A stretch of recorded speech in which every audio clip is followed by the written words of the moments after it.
Hello and welcome to TV 14 Area News May Edition. I am Marjorie Haynes here with Linda Freehill. Hi, we will cover news from Streator to the world.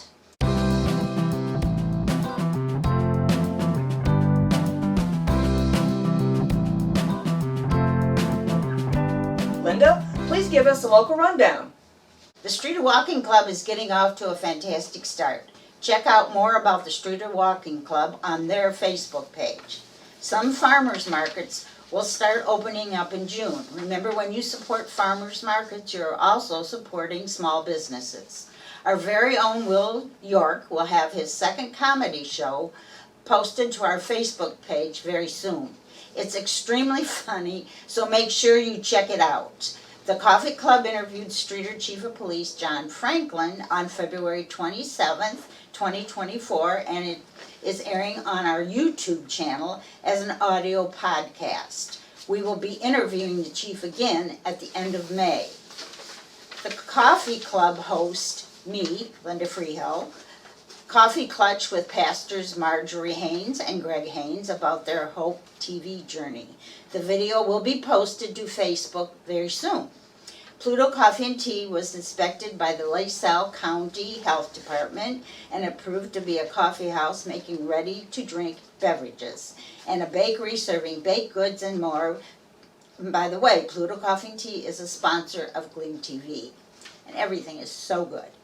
More coffee news. The coffee shop scooters might be coming to Streator. We hope to get more details when we interview the city manager later on this month. For more local coverage, check out our Facebook group Share. And now Marjorie will cover the national and international news. Dozens of protesters took over a building at Columbia University in New York early April 30th, barricading the entrances, hanging a Palestinian flag out of a window in the latest escalation of demonstrations against the Israel-Hamas war that has spread to college campuses nationwide.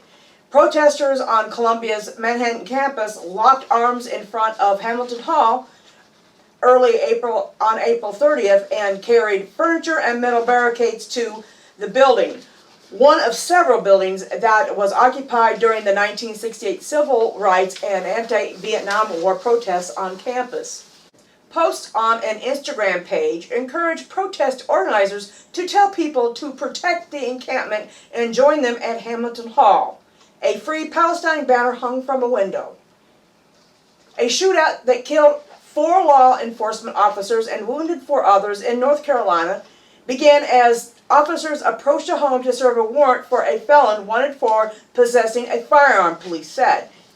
Some of the officers who rushed to the Charlotte neighborhood Monday afternoon to rescue the first wave of downed officers were wounded as a second shooter began firing on them after they killed the wanted man. Charlotte Mecklenburg Police Chief Johnny Jennings said. After a 3-hour standoff, the suburban Charlotte home was torn open. Armored vehicles smashed into it, ripping off windows, and entire doorways were left broken. One of the winners of a $1.3 billion Powerball jackpot in April is an immigrant from Laos who has had cancer for 8 years and is undergoing chemotherapy treatment. Charlie Sapan, 46, of Portland, told a news conference held by the Oregon Lottery on Monday that he and his 37-year-old wife are taking half the money and the rest is going to their 55-year-old friend who had chipped in $100 to buy a batch of tickets with them. They are taking a lump sum payment, $422 million after taxes. I will be able to provide for my family and my health, he said, adding that he'd find a good doctor for myself. Sapan, who has 2 young children, said that as a cancer patient, he wondered, how am I going to have time to spend all this money? How long will I live? Israeli Prime Minister Benjamin Netanyahu pledged on April 30th to launch an incursion into the southern Gaza city of Rafah, where hundreds of thousands of Palestinians are sheltering from the almost 7-month-long war, just as ceasefire negotiations between Israel and Hamas appeared to be gaining steam.